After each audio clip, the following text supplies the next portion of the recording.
The way that Chapter 8 is organized really is an attempt to synthesize all of the content chapters into a concise chapter of key considerations and recommendations so that in many respects folks could start there, look at the highlights, and then dig deeper into the chapters as they wanted to uncover particular reasons and justifications for why some of these considerations were made.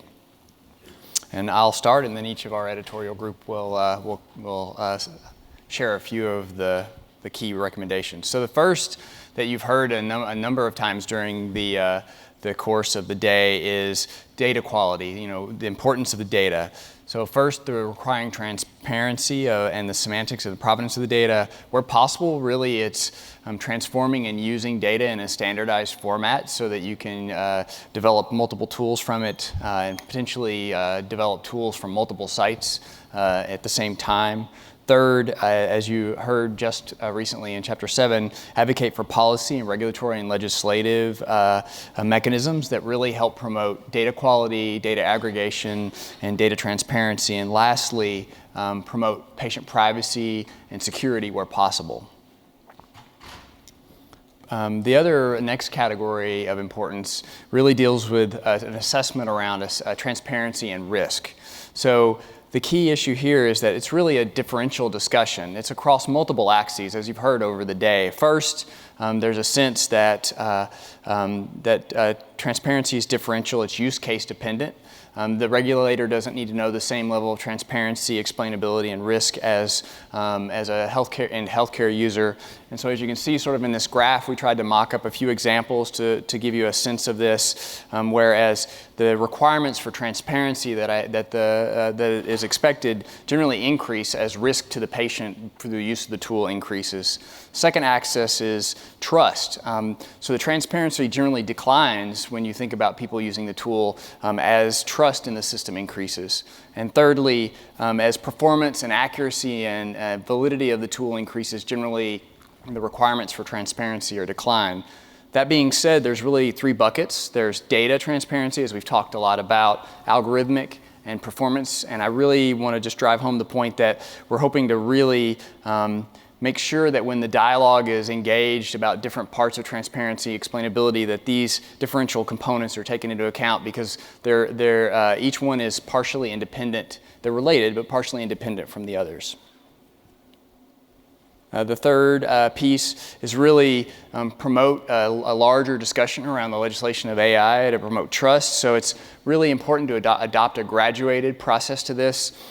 Certainly, I agree with Jack that right now there are areas of legislation and regulation that are perhaps a bit too loose and need to be tightened down in order to promote the long-term success. But there's also a risk of over-regulating the environment where you can limit innovation and limit deployability. And so I think those risks and balances have to be carefully discussed through regulators, healthcare systems, end users, and other stakeholders. Daniel? Thank you, Michael. So the next theme is around augmented intelligence. And I think this is something we heard over the course of the day over and over again. But what we say in this final chapter is that the near-term dialogue around AI in healthcare should focus on developing tools that support rather than replace human cognition.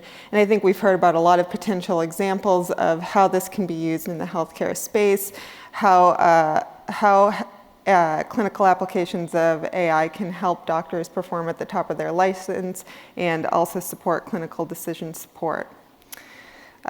We've also just heard about the regulatory landscape and the legal landscape from Nicholson and his colleagues. The point we want to make here is that it is important for healthcare users to understand that they may be liable for decisions made from using these systems. We're not arguing that this is right. We're just saying that you should be aware that this is a potential concern when you're thinking about adopting AI systems. The third is that there's a need for increased scrutiny of AI-powered consumer health applications. Currently, these are considered to be entertainment applications, and therefore they are subject to much more variable quality controls than even clinical AI applications that aren't going through the FDA.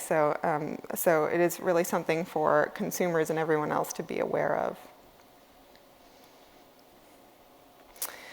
The next key point or key theme is that it's necessary to develop appropriate professional training and educational programs to support healthcare AI.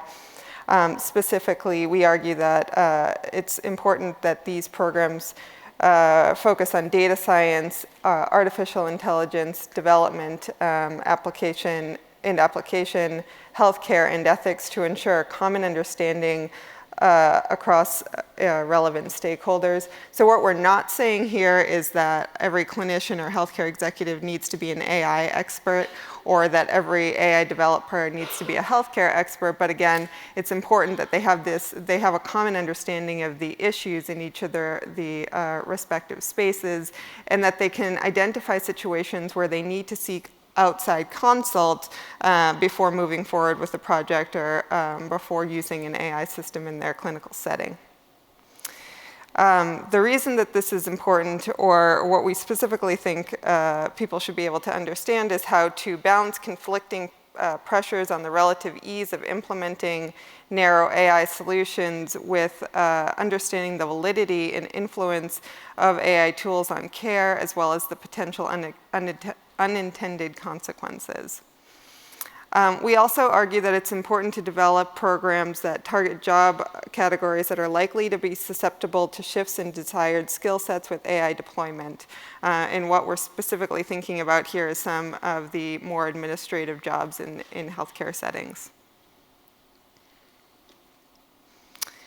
And the third theme I'll mention before turning things over to Sanu is that it's important to articulate success factors for the development, adoption, and maintenance of AI in healthcare. Specifically, it's necessary to ensure that AI systems are the most appropriate tools to address problems prior to their development and deployment. The point we specifically make is that AI tools should only be used when simpler solutions are inadequate. So we're really not every problem in healthcare needs an AI tool to fix it. We really need to think strategically about where the use of AI systems are appropriate.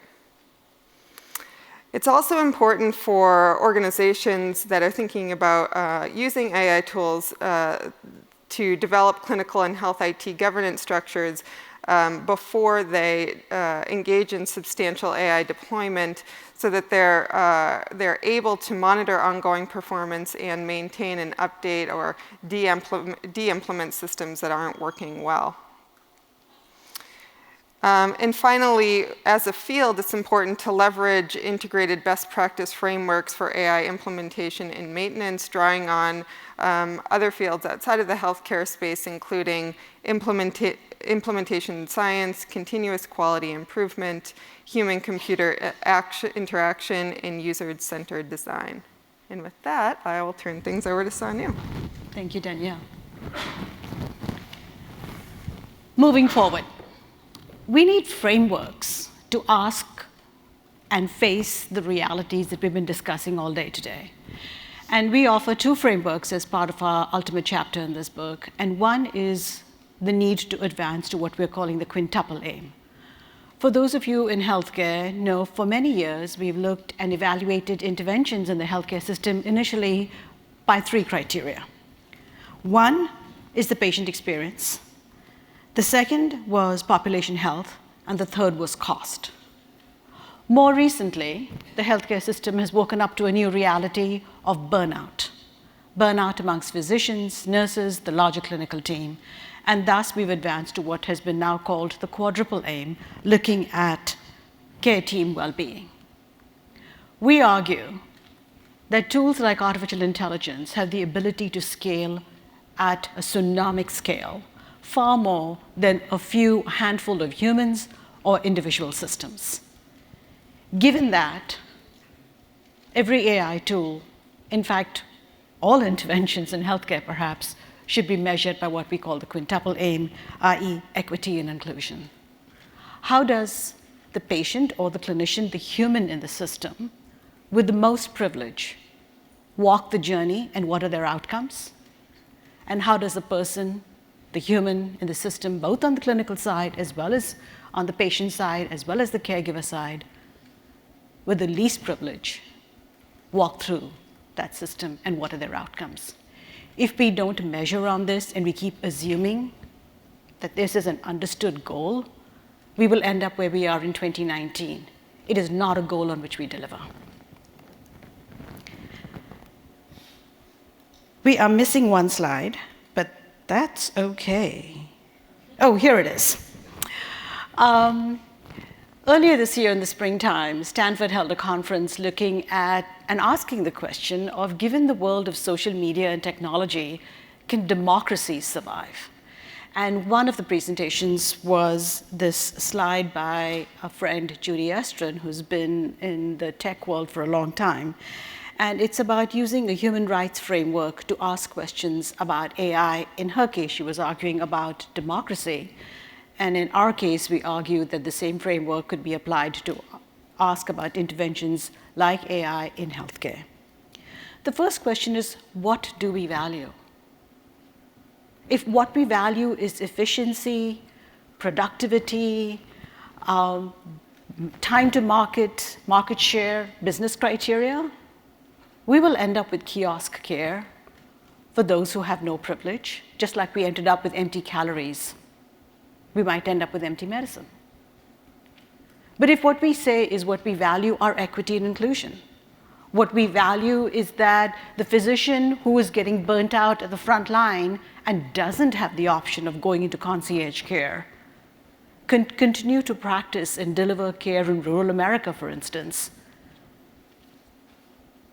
then we have to ask a different set of realities and priorities. We talk about life and the world of healthcare being human-centered. Well, what does that mean? It means that it has to be to humans, for humans, and by humans. All day you've heard this theme of augmented intelligence, where you have humans doing that which humans do best, and machines doing that which machines do best. So in that augmented space, not forgetting that these are humans we care for, and these are humans who do the caring. How are we each responsible? Many in this room and those sitting in Blount Hall with coffee and grapes are choosing to be here. Each of us is responsible for learning and raising our hands and getting involved to create the change we believe in. How do we define progress, quality of life, and well-being? Will AI tools that are entertainment tools, as you heard someone call them today, become the next vitamin and supplement industry? Buy it at Costco. You don't need a physician for that. But then there is no science behind which of them works, how they work, what they do. It's a multi-billion-dollar industry. Is that where AI wants to go? You heard earlier today this talk of techno-chauvinism. We can, but should we? There was a sad situation earlier this year, which was covered by everything from BBC to Twitter and everyone in the middle, about a patient who had a physician show up on an iPad-like device to the patient's bedside. And through a teleconsult, the physician told the patient they were going to die. This was recorded by a family member, and that's how it got to everything from Twitter to the BBC. And the healthcare organization came back and apologized and said, no, we shouldn't have a kiosk iPad system, even if it's a human behind it, telemedicine deliver news about death. And then the last question is from Shoshana Zuboff's really awesome book called Surveillance Capitalism. Who knows? Who decides?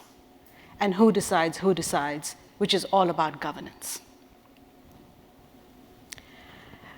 I am actually going to go through just these last closing remarks and then take it to Q&A from all of you.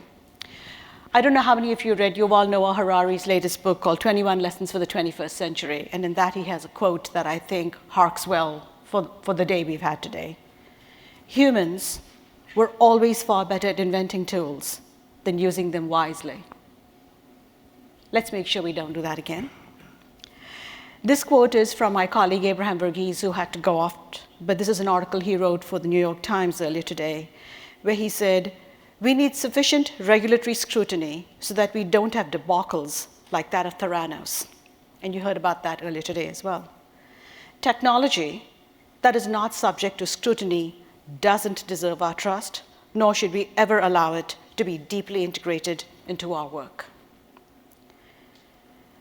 And the last quote from Eric Topol's new book called Deep Medicine, subtitled How Artificial Intelligence Can Make Healthcare Human Again.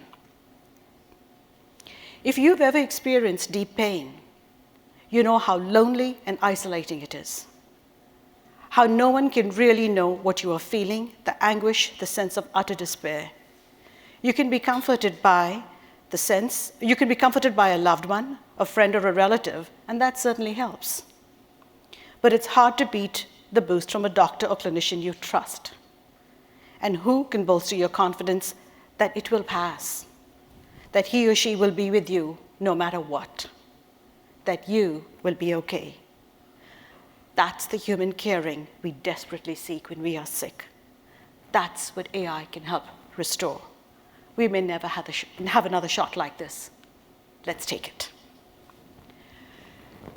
And a very personal note.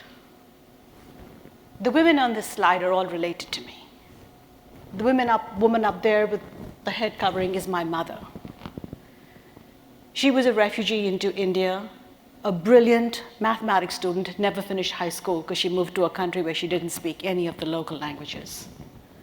The woman to the far left over there is my grandmother, my maternal grandmother, who came out of Parda to put food on the table of her family because her husband was murdered. The woman to the right on that side is our neighbor when I was a child, and I married her grandson, who's still my husband of 35 years.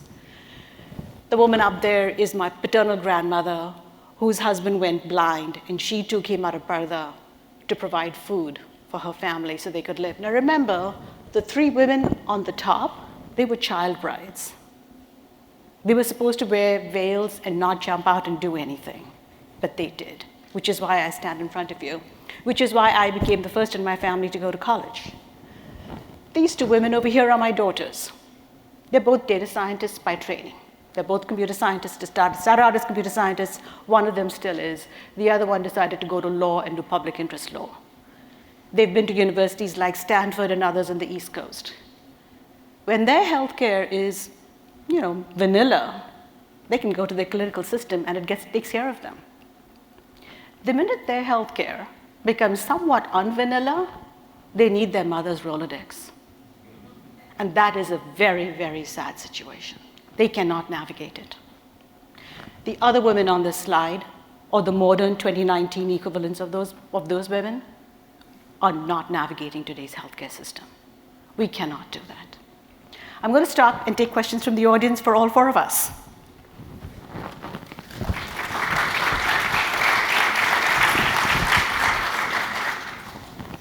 So it's been an amazing day. Thank you. I guess a couple of things. The prior panel on law touched on it, but I think it was worth mentioning that there are codes of conduct for mathematicians, data scientists, statisticians. And so this could be an interesting battle of the codes of conduct between medicine, law, and those who control the future of building AI. And I suggest that the trial lawyers figure out a new target in that regard.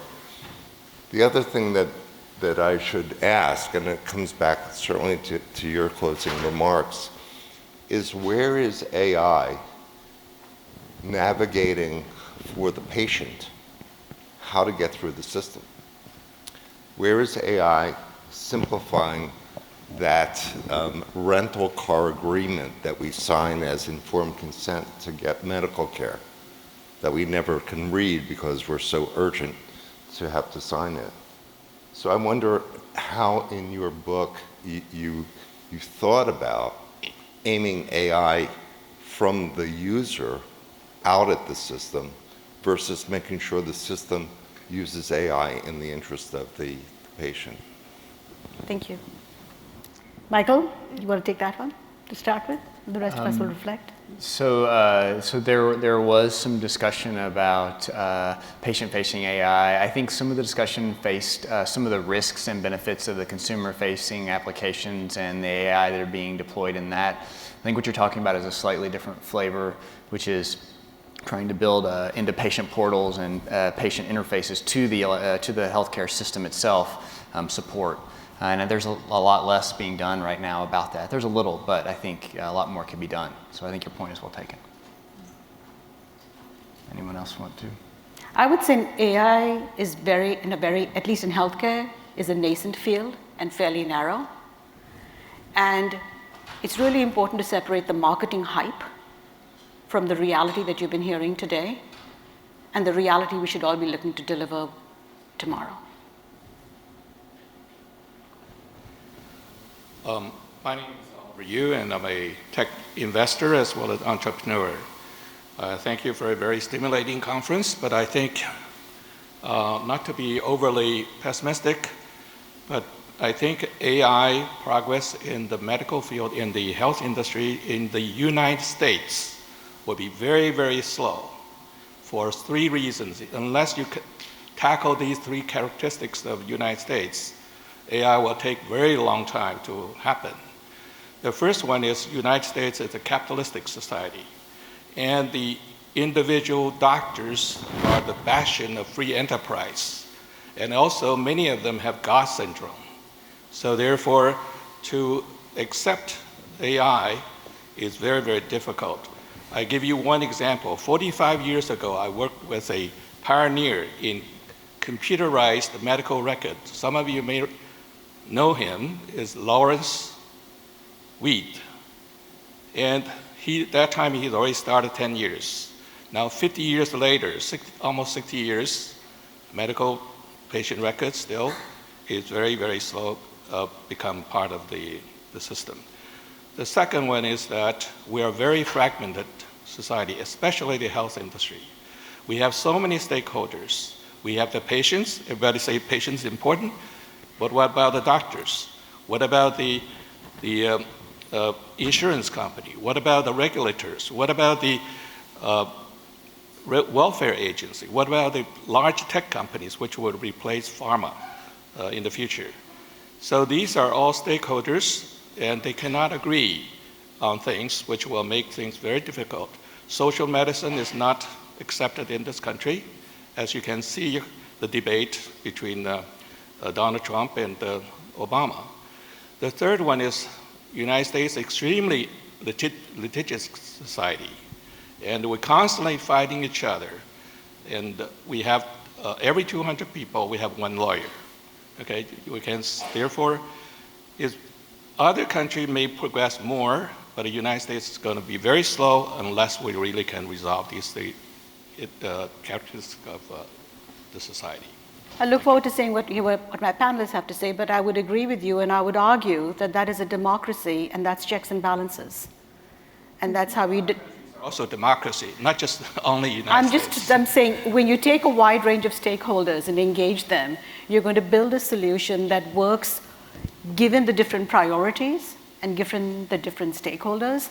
And you might be slower, but it's better to build something slowly, steadily, and have it work for more people, more democratically, than only serve the privilege or wake up one day and say, oops, broke it again. Mm-hmm. Yeah, actually, I was going to make a really similar point to Sanu, that I don't think that progressing slowly is necessarily a bad thing. I think what could be problematic is if the hype, as we've talked about throughout the day, is set so high and then the field doesn't deliver. So I think it's setting expectations and then progressing at a rate that allows us to meet those expectations.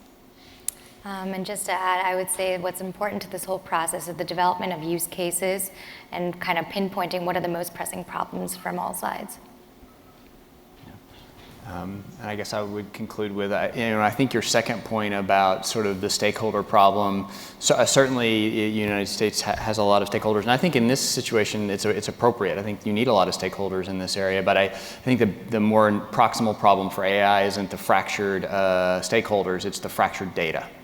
that if there's ways to sort of bring more of the data in a representative fashion together in the US, that some of the proximal AI challenges could be more accurately addressed or more aptly addressed. I'll add one more comment. This case study of Optum has come up multiple times today, and there is a concept that we discuss in our book that we haven't discussed today on stage, which is this concept of a moral crumple zone. And that is exactly what we are seeing, whether it's airline cockpits or humans at the front line delivering care, that when the technology fails, and it doesn't always succeed, the human is the one who's held responsible, just like, a dented car. And we need to stop and ask ourselves, which humans are we throwing into that moral crumple zone, and should we? I see a question up here. I don't know where the mic is. Oh, there, the mic, okay. I'm a student at Stanford, and a very optimistic one at that.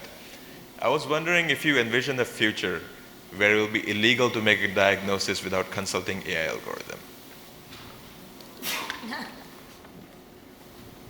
I don't think that I wouldn't see that happening in my lifetime. I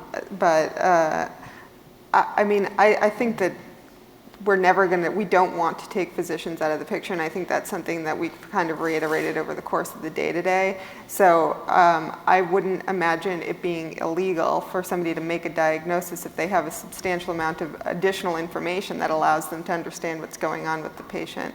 But we also talked about radiologists who use AI replacing radiologists who don't. And so I think, again, what we've tried to make clear in this publication is that AI is one tool among many that should be used in the healthcare space to inform clinical decision making. I guess I'll have to weigh in here. So I really want to frame that question in the context of what is the standard of care of practice. Because if you look at the course of medical practice, there was an era where there were no x-rays. There was an era when there were no CAT scans. Now if you look at the guidelines for someone coming in the ER with certain conditions, it would be below the standard of practice to not get certain imaging or to not get certain tests. I would think if the efficacy is proved, if the evidence base is strong enough, if the outcomes are in line, there is a possible future where some of these technologies would be considered standard of practice, and not utilizing them could be considered below the standard of care. I don't want to say it's illegal, because a lot of times in the medical frame, operating below the standard of care could eventually be malpractice, which is not necessarily the same thing. But there is a possibility that certain technologies are required to operate at a standard of care in the medical environment. So, in our publication, we talk about, in the near term, seeing more something like an AI consult versus AI being part of everything everyone does all the time. Just as today a clinical team decides when to bring in a specialist for consultation, they understand enough of the data, enough of the tool set to make decisions up to a point, and then beyond a point they need a specialist. And maybe there is a concept and a need for something like an AI consult. Paula. Hi, my name is Paula Wolfson, and I am one of your invisible community partners if you're on staff here at Stanford. I'm the manager of social work at the Avenida Senior Center in Palo Alto. And this year, right across from my office, we opened what's called Senior Planet, a tech firm that came out of New York, and it's franchised space to teach older adults the use of technology. So there is a lot of partnership going on. I've been a social worker now for 38 years, most of that in Washington, D.C., and so now I'm in lovely SV. And I have to tell you that being on the front lines of elder care has been fascinating. This has been an amazing day 30 years ago. I've never thought I'd be sitting here in this type of dialogue. I am concerned about AI. I run multiple family caregiver groups, more and more each year. There are more and more older adults who need family caregiver support, and they're not getting it from AI. They're calling my office, they're coming to my groups, and I'm running these groups on Stanford campus through your work-life office. And now I'm running them up at Slack. I'm running them for the university, and it's increasing.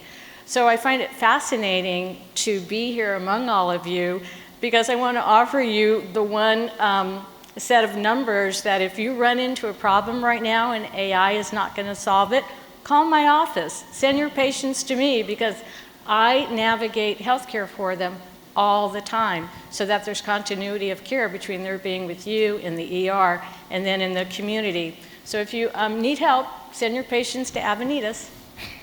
So I'll take that advertising plug and convert it into a response. When the electronic health record was developed and deployed a decade ago, this wide range of stakeholders were not at the table. And the Clinical Care Planet talks about how it was a system built for billing and for documentation. It wasn't built for care. Our hope and goal with the work we've done with the National Academy of Medicine and the 29 colleagues that worked with us on this publication is to be able to shape that world of AI in healthcare, rather than wake up 10 years later or 5 years later and say, it's overwhelming us, it's taken over, it's broken, it's breaking us further. Somebody over there has a question. Yeah, so I think the U.S. healthcare system is going in the wrong direction, because in the past we focus too much on technology, a CAT scan, echo machine, So right now we are trying to go into the next step, the AI, because and then we are losing the communication with the patient. We spend less time with the patient. That is the most dangerous thing. You cannot replace the communication with the patient. Sometimes you don't even need a test or data. If you talk to the patient, sometimes you don't need any more tests or images. If you talk to the patient and if you get right information. So right now, if you look at too much information on the images, if a good radiologist or pathologist, sometimes they will ask you a question: how did the patient present with? This information is much more important. The patient information is much more important than this data. So I don't know, maybe if you want to train the AI to talk to the patient directly, then as long as at the point, you cannot, AI is just a tool. Maybe not, we should not rely too much on it, Yeah, it's interesting you bring that up. Our center presence focuses on 3 things. One is the patient-physician relationship, by which we mean the larger ecosystem of all the humans in that system. The second is how do we leverage technology for the human equitable care in healthcare. And the third is reducing medical error.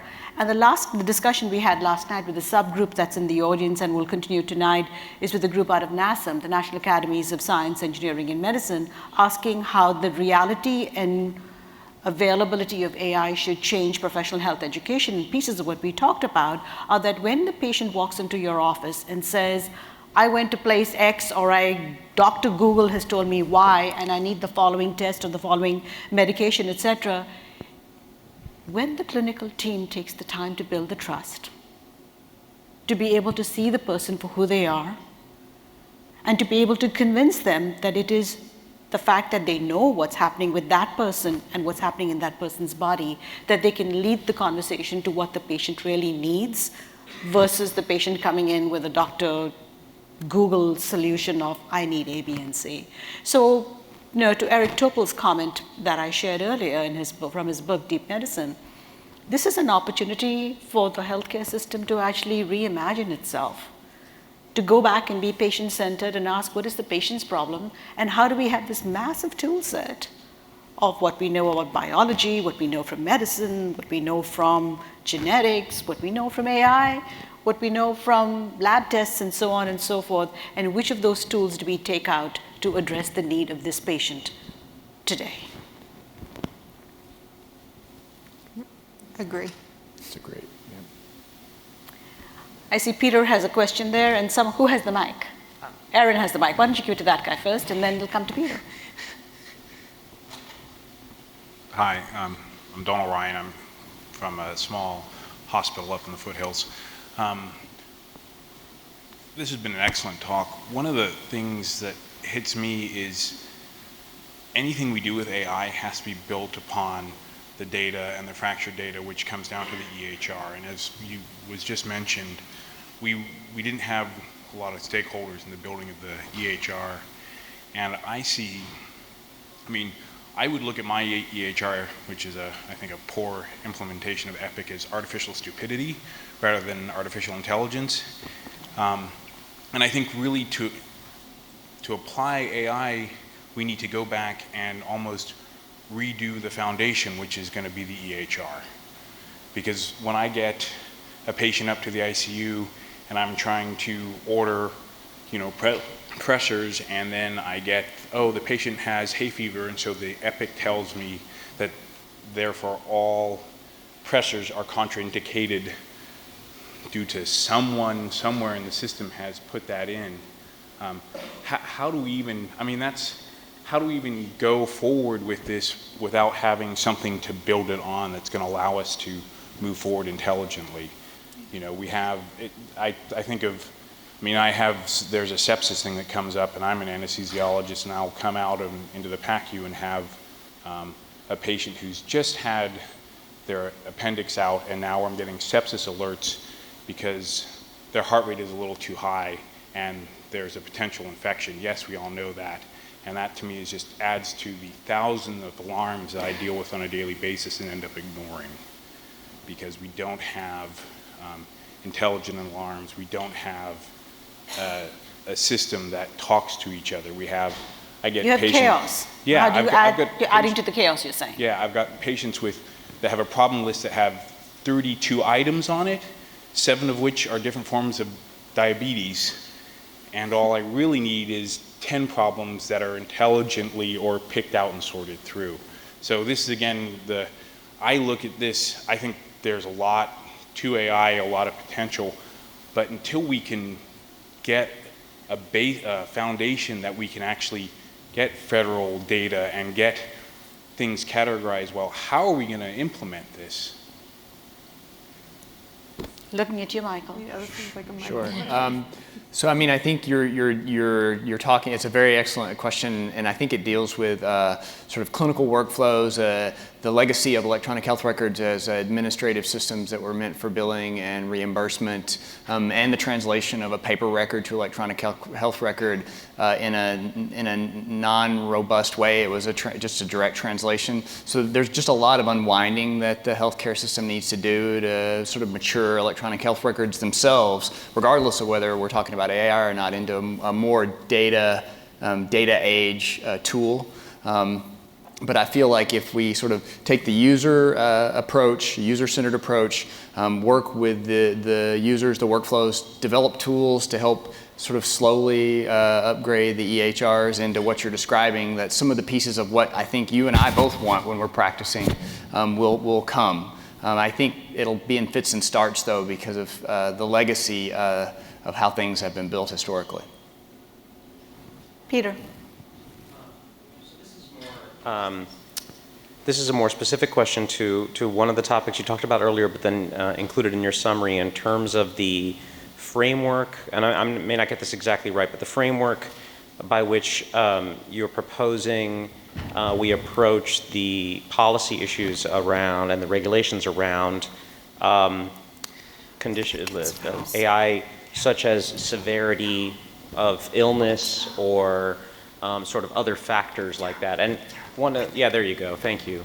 So in this sort of framework, I just wanted to ask you to maybe talk a little bit about this, given the conversation today and the specific examples, again, about the Optum example as an example, that it strikes me that that could be one that might have a priori sort of fallen into a category of not terribly severe, the impact that could have, as an example, right? And yet we're seeing that may have not been the case.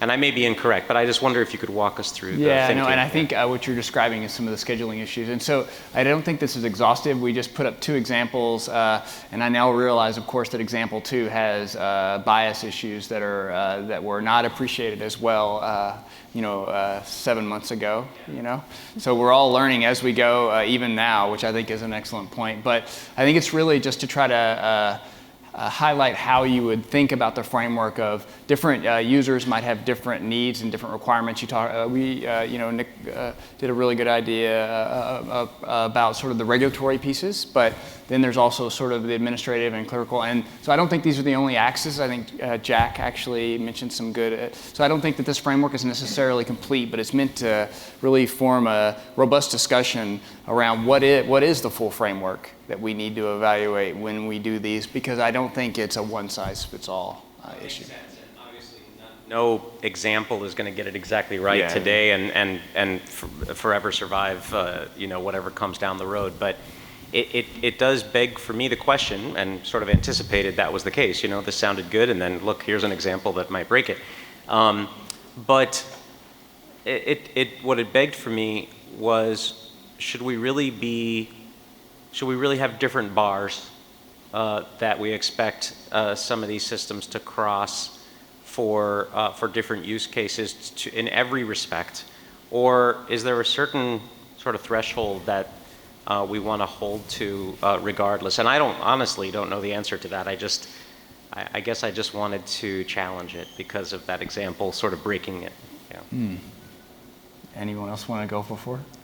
No, I mean, I think you're right. I think the field is still really much developing, and we're trying to understand what risks look like. And, I know that I think Jack or somebody else on that panel talked about scale. Obviously, the Optum example is a huge scale. And so, that's not necessarily represented on this figure, and maybe it should be. But, yeah, I agree. It's going to continue to evolve. Yeah. So I guess I still fundamentally believe that there isn't going to be a one-size-fits-all threshold. I feel like there should be a framework around which all of these tools are assessed and sort of general categories of information provided, but the rigor at which certain parts of the data versus algorithmic versus performance, it doesn't feel right that all of them would have the same threshold. What about transparency? Transparency in which context? Well, in other words, do you also believe that transparency can be differentiated, should be differential? Yes, particularly in some of the algorithmic pieces. So Jack had a good example where explainability and transparency in the algorithms may be more important if you have a really high, but I think, again, that's related to the risk to the patient, the risk to how it's being used. So it still feels differential. But very tough question. I think we have a question back there. I wanted to get a clarification from Dr. Resnick on something I may have heard incorrectly. And my reference point is the slide that showed what appeared to be a melanoma on the left and one on the right, and then some data in the middle. And AI said the left one was probably benign. And it wasn't in your talk. I'm using that only as a reference.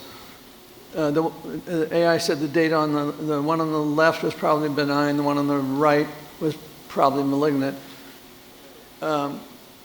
If you chose not to biopsy the one on the left because it said it was probably benign, and it turned out to be malignant and the patient died, I thought I heard you say along the way on your talk that you felt liability would probably be, or should be, or could be, with the AI setup and not with the clinician. Did I hear that right or wrong? So that, just to be clear, that study was a different study than the one I referenced that had to do with the ink markings that turned out to be more predictive than anything. But basically, in general, we feel, again, that the people who have the data to be able to understand the product are in the best position to be held accountable for the product.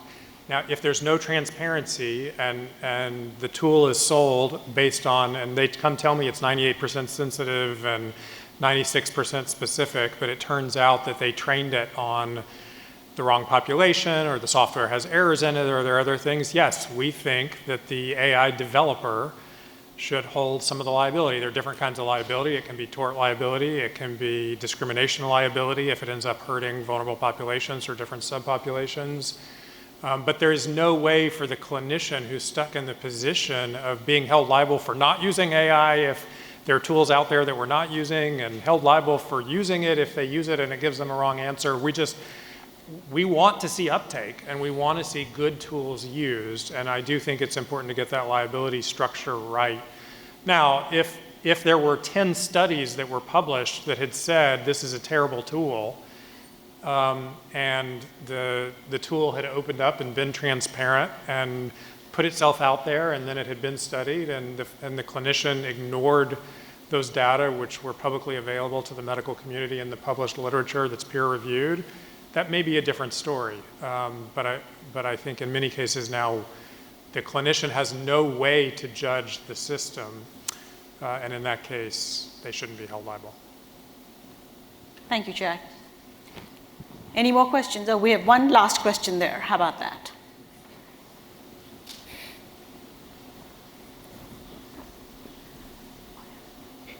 Thank you so much. I feel so lucky to be the last one asking the question. So my question is really continue that liability talk, because nowadays we don't even have any legislative regulations nor any judicial precedent about how to pay or compensate the patients who are injured by healthcare AI or the algorithm embedded in EHR. So it's really unlikely for insurance companies to calculate the risk, the financial risk. So how likely do you think the medical liability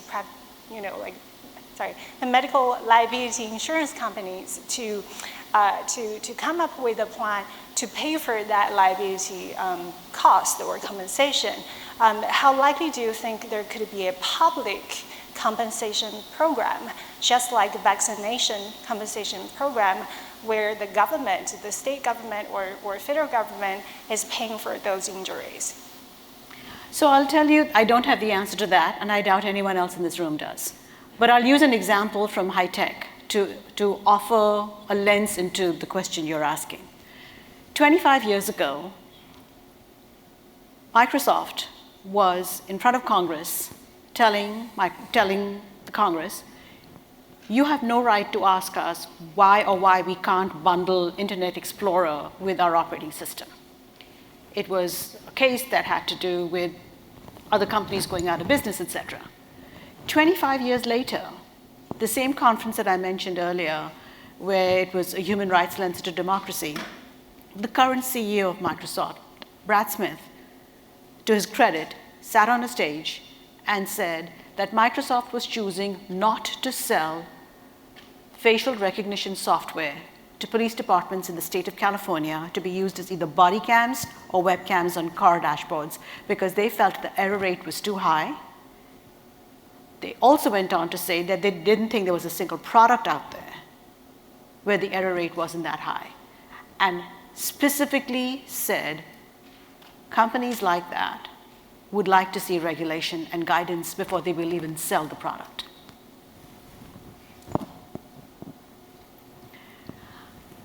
Any last words from my esteemed colleagues over here? Well, I just appreciate everyone coming today. It's been a great discussion. Echo Michael, too, in that. Right. Please join me in thanking them, and thank you.